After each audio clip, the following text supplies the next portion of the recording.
एक गांव में जसवंत नाम का एक नौजवान रहता था। जसवंत बहुत ही गरीब था। उसका कोई परिवार नहीं था। वो अनाथ था। उसके पास संपत्ति के नाम पर केवल एक घर और एक गाय थी। जसवंत के पास खेतीबाड़ी करने के लिए कोई जमीन नहीं थी। इसीलिए वो अपना गुजारा जंगल से लकड़ियां काटकर उन्हें बाजार में बेचकर करता था। इसी तरह से उसका गुजारा चल रहा था। लेकिन इतनी गरीबी होने के बावजूद भी जसवंत को परमात्मा से कोई शिकायत नहीं थी। जसवंत रोज सुबह जल्दी उठता और ओम नमः शिवाय का जाप करता। फिर उसके बाद वो अपने बाकी काम शुरू करता। जसवंत महादेव को बहुत मानता था।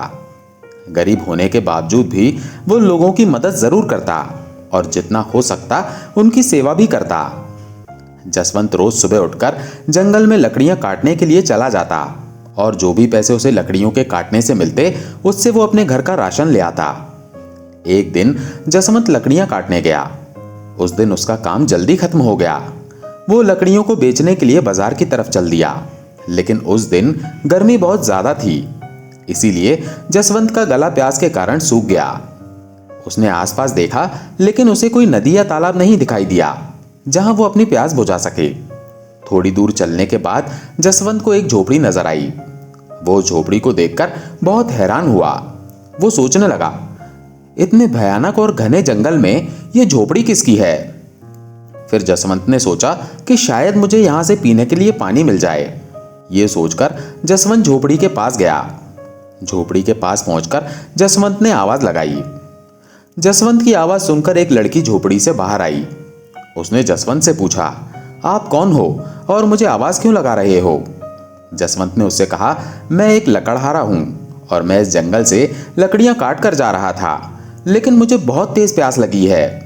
मुझे आपकी झोपड़ी नजर आई और मैंने सोचा शायद मुझे पीने को पानी मिल जाए। लड़की ने उससे कहा, आप रुको, मैं अभी आपके लिए पानी लेकर आती हूं। यह कहकर वो लड़की अंदर गई और जसवंत के लिए पानी लेकर बाहर आई। जसवंत ने पानी पिया जिससे उसकी प्यास बुझ गई। फिर उसने लड़की से पूछा, आप कौन हो और इस खतरनाक जंगल में क्यों रहती हो। लड़की ने कहा, मेरा नाम कविता है। मैं इस जंगल में अकेली रहती हूँ। पहले मेरे साथ मेरे दादाजी भी रहते थे, लेकिन कुछ दिनों पहले उनकी मृत्यु हो गई। जसवंत ने उसकी बात सुनकर कहा, और तुम्हारे माता पिता कहाँ हैं। कविता ने कहा, जब मैं छोटी थी तभी मेरे माता पिता की मृत्यु हो गई थी। तब से मैं अपने दादाजी के साथ ही रहती थी, मगर अब वो भी मुझे छोड़ गए। जसवंत ने उसकी बात सुनकर कहा, तुम्हें अकेले इस जंगल में डर नहीं लगता। कविता ने कहा, नहीं, मुझे डर नहीं लगता। मुझे अब इस जंगल की आदत हो गई है। यहाँ रहते हुए मेरा आधा जीवन तो कट गया है, बाकी बचा हुआ भी कट जाएगा। अब देखने लायक रह ही क्या गया है। माँ बाप बचपन में ही चले गए, अब दादाजी भी चले गए। जसवंत ने उसकी बात सुनकर कहा, मेरा जीवन भी तुम्हारे जैसा है। मेरा भी इस दुनिया में कोई नहीं है।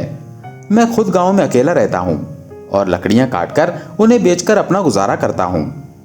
कविता ने जसवंत की बात सुनकर कहा, मेरे पास केवल मेरे दादाजी ही थे। दादाजी को हमेशा मेरी शादी की चिंता सताती रहती थी। वो हमेशा यही सोचते थे कि मेरे जाने के बाद तुम्हारा क्या होगा, जिसके कारण उन्होंने एक दो जगह मेरी शादी के लिए बात भी की, लेकिन मेरी एक आंख ना होने के कारण कोई भी मुझसे शादी करने के लिए तैयार नहीं हुआ। इसी दुख के कारण दादाजी ये दुनिया छोड़ गए। कविता की बात सुनकर जसवंत के मन में एक ख्याल आया। उसने कविता से कहा, मैं तुमसे एक बात करना चाहता हूं, लेकिन वो बात करते हुए मुझे डर लग रहा है। कविता ने उसकी बात सुनकर कहा, ऐसी क्या बात है जो तुम इतना सोच रहे हो। तुम जो कुछ भी कहना चाहते हो साफ साफ बोलो। जसवंत ने हिम्मत करके कहा, क्या तुम मुझसे शादी करोगी। कविता ने एकदम चौंक कर पूछा, ये तुम क्या कह रहे हो। तब जसवंत बोला, तुम मुझे मना भी कर सकती हो। मैं सोच रहा था कि मेरा भी इस दुनिया में कोई नहीं है और तुम्हारा भी कोई नहीं है।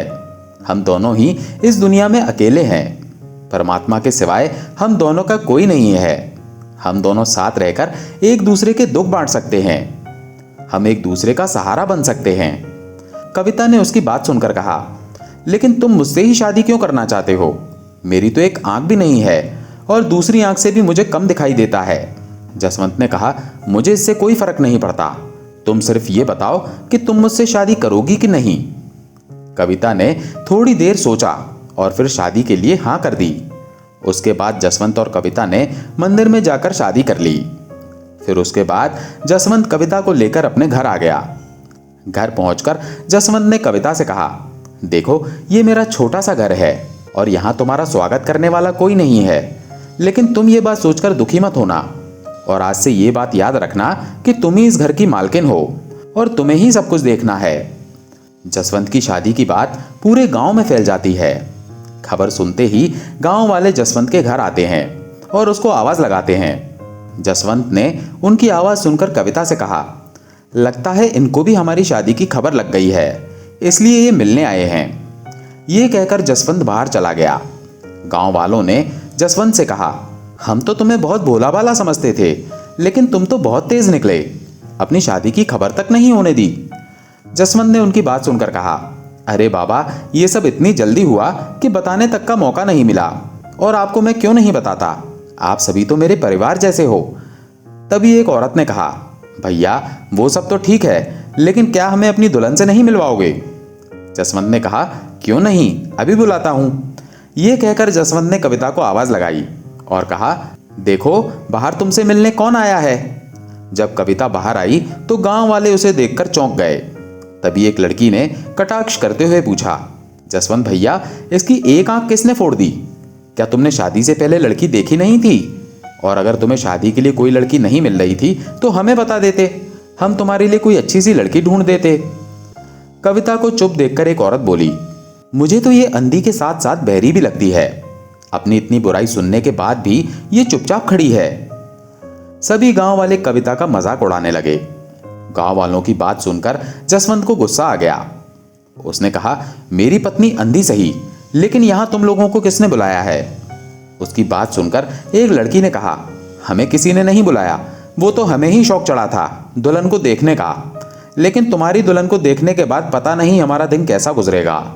उसकी बात सुनकर जसवंत ने गुस्से से कहा, तुमको किसने कहा था कि यहां आकर मेरी दुल्हन को देखो? तुम सभी लोग यहां से चले जाओ, निकल जाओ मेरे घर से। सभी लोग जसवंत की दुल्हन का मजाक उड़ाते हुए वहां से चले गए। इतना कुछ होने के बाद भी कविता कुछ नहीं बोली। जसवंत उसका दर्द समझता था। जसवंत ने उसको कहा, ये लोग तो पागल हैं, तुम चिंता मत करो, भोलेनाथ सब ठीक करेंगे।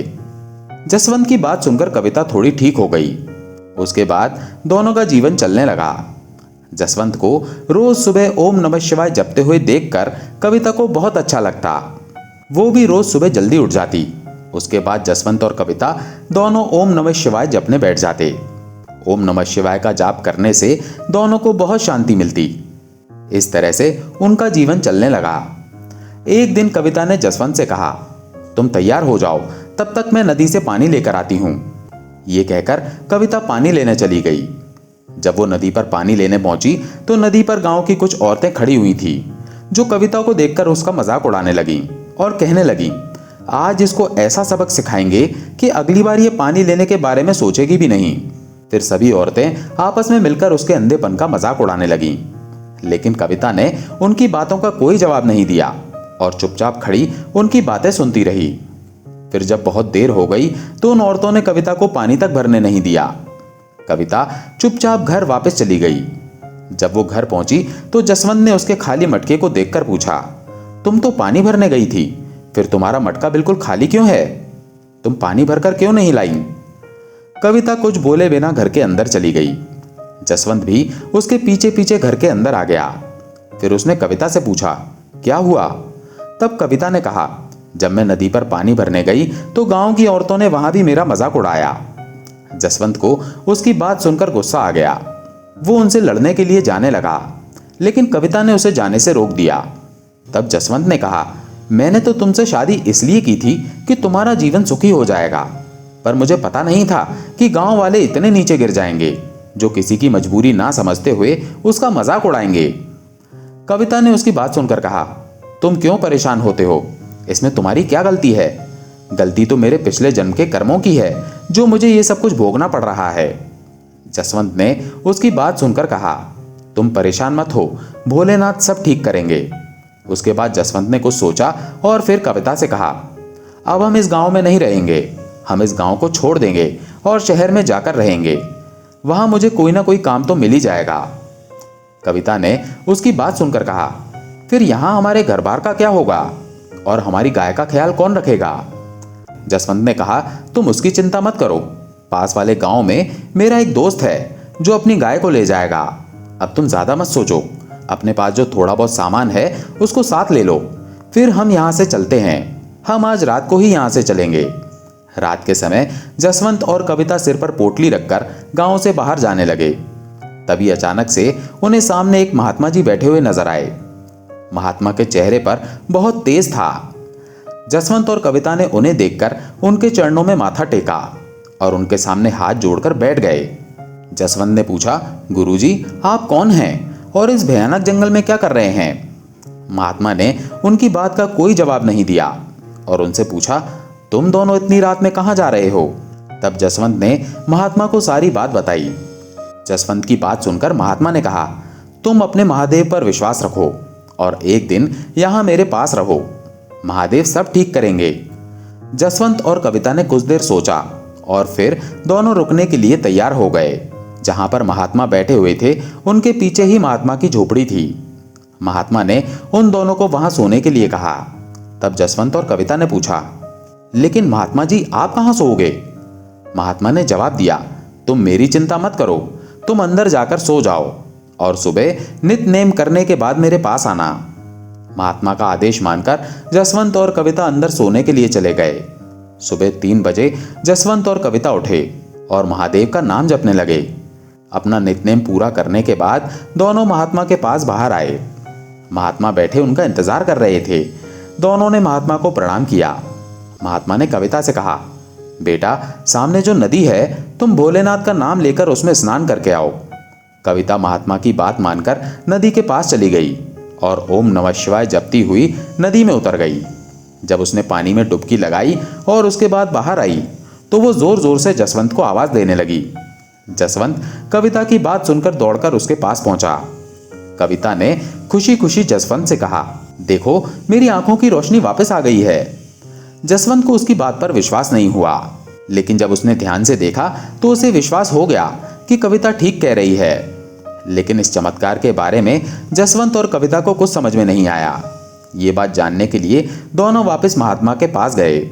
लेकिन जब दोनों वापस पहुंचे तो वहां पर ना तो वे महात्मा थे और ना ही झोपड़ी। दोनों ये देखकर चकरा गए, लेकिन दोनों नाम जपने वाले थे, इसीलिए वो समझ गए कि ये जो चमत्कार हुआ है वो सब महादेव का नाम जपने से हुआ है। जसवंत तो इस बात पर पहले ही बहुत विश्वास करता था, लेकिन अब कविता को भी महादेव के ऊपर पूरा विश्वास हो गया। उसके बाद जसवंत और कविता दोनों शहर में चले गए। महादेव की कृपा से जसवंत को काम भी मिल गया।